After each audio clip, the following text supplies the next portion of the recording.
কিন্তু বড় এরম করে চলে যায়, তাকে সময় দিতে হবে।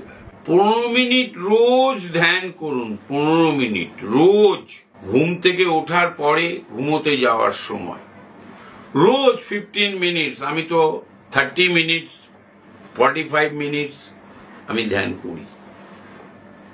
রোজ করুন, রোজ, এভরিডে।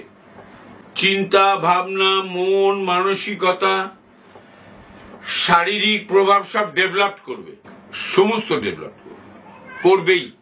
লোকের সাথে দ্বন্দ্ব কম হবে। করুন, ভালো থাকবে। শুরু করছি, দিন শুরু করুন বৃহস্পতিবার দিন। অফিসে বা কর্মে বেরোনোর আগে, খাওয়া দাওয়া করার পর একটু হলুদ রঙের ফুল বাড়িতে যদি লক্ষ্মী থাকে তার পায়ে দিন। তা না হলে ওই ফুলটি আপনি লক্ষ্মীর পায়ে দিচ্ছেন, এই মনোভাব নিয়ে পূর্ব দিকে কোনো টেবিলে, কোনো স্ল্যাবে কোথাও রেখে দিন। প্রণাম করুন লক্ষ্মীকে, প্রণাম করে বেরোন। আয় উন্নতি বৃদ্ধি পাবে, সংযোগ তৈরি হবে।